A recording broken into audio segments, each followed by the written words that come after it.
Assalamualaikum dan halo semuanya. Sebelumnya, perkenalkan nama saya Gina Husnita, merupakan mahasiswa program studi Ilmu Administrasi Publik, Fakultas Ilmu Sosial dan Ilmu Politik. Pada kesempatan kali ini, saya akan meresensi sebuah jurnal internasional. Judul jurnalnya yaitu The Implementation of Good Public Governance in the Bureaucracy Arena in the Indonesian Ministry, atau dalam bahasa Indonesianya, penerapan Good Public Governance dalam kancah birokrasi Kementerian RI. Penulisnya Nur Hanifah dan Diah Sitiningrum. Penerbit GMP Ports dan Printing. Keywords ada bureaucracy atau birokrasi,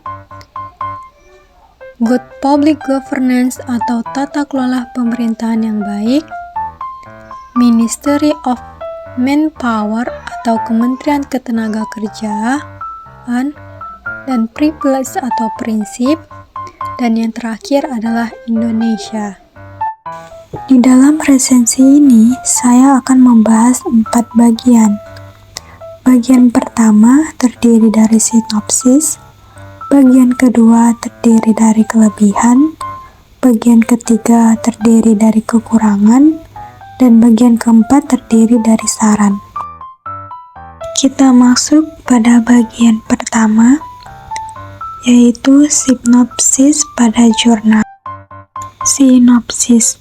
Jurnal ini menggarisbawahi pentingnya tata kelola pemerintahan yang baik, good public governance, atau yang disingkat dengan GPG, untuk mencapai tujuan nasional dan kesejahteraan masyarakat, baik di sektor swasta maupun pemerintah. GPG yang meliputi prinsip demokrasi, transparansi, akuntabilitas, budaya hukum, dan keadilan diperkenalkan di Indonesia oleh KNKG pada 2008. Meskipun demikian, implementasi GPG seringkali tidak terukur dan banyak pemerintah lokal memiliki skor rendah dalam penerapannya. Studi ini fokus pada analisis implementasi GPG di Kementerian Ketenagakerjaan selama 2015-2018 dengan tujuan memberikan rekomendasi untuk meningkatkan kinerja dan penerapan GPG berdasarkan benchmarking dengan Kementerian Keuangan dan wawancara dengan pejabat terkait. Metode deskriptif dengan pendekatan kualitatif digunakan dalam penelitian ini. Hasilnya menunjukkan bahwa implementasi prinsip partisipasi menunjukkan hasil positif yang konsisten selama 2015-2018. Prinsip keadilan, efisiensi, dan efektivitas memiliki tren naik turun dalam implementasi GPG. Prinsip transparansi menunjukkan tren negatif karena tidak adanya akses laporan keuangan Kementerian Ketenagakerjaan untuk publik. Secara keseluruhan, prinsip akuntabilitas mengalami tren peningkatan dalam implementasi GPG dari tahun 2015 sampai 2018. Beberapa rekomendasi strategis dari hasil benchmarking dengan Kementerian Keuangan dapat diimplementasikan di Kementerian Ketenagakerjaan berdasarkan informasi dari wawancara. Rekomendasi strategis yang dapat dilakukan oleh Kementerian Ketenagakerjaan berdasarkan kombinasi hasil benchmarking dan wawancara adalah sebagai berikut. Untuk prinsip partisipasi, Kementerian Ketenagakerjaan perlu berinovasi dalam layanan pengaduan, menciptakan layanan call center, memperbaiki server aplikasi whistleblowing system, dan menambah sumber daya manusia yang kompeten untuk menangani pengaduan.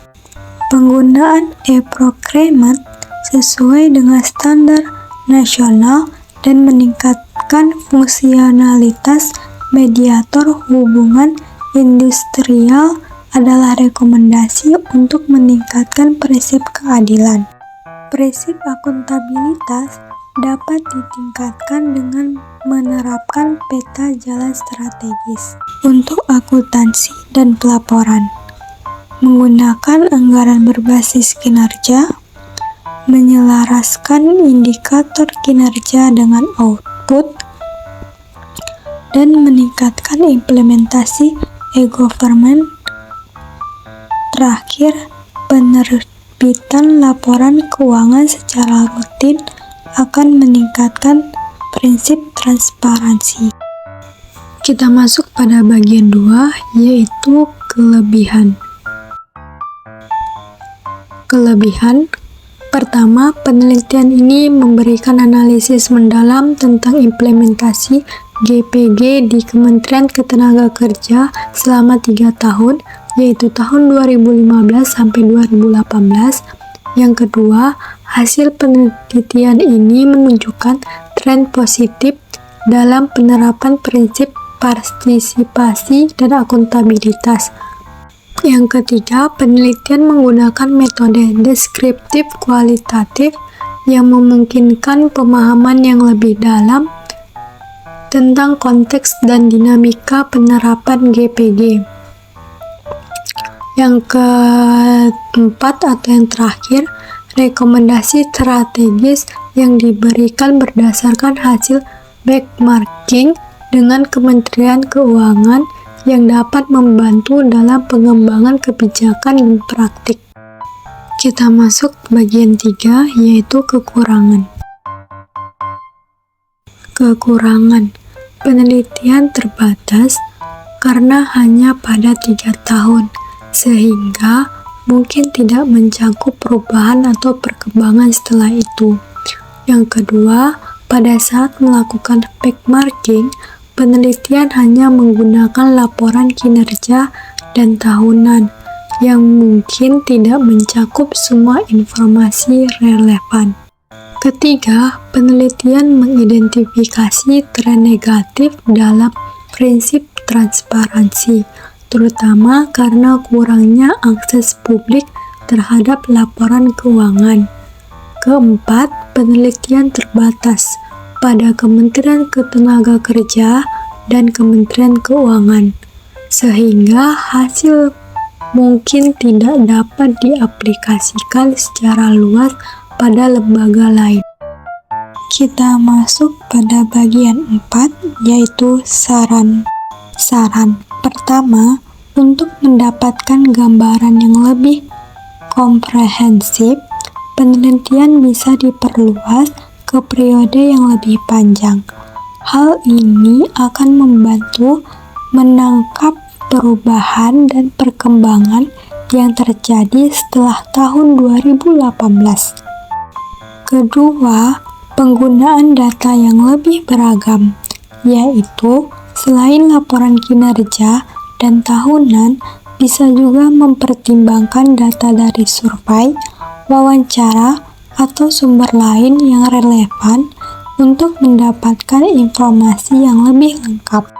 Ketiga, untuk memperbaiki prinsip transparansi, Kementerian Ketenagakerjaan bisa mempertimbangkan untuk mempublikasi laporan keuangan secara online dan memastikan mudah diakses oleh publik. Terakhir, melakukan penelitian serupa di lembaga lain dapat memberikan perspektif yang lebih luas dan memungkinkan hasil yang lebih generalisasi.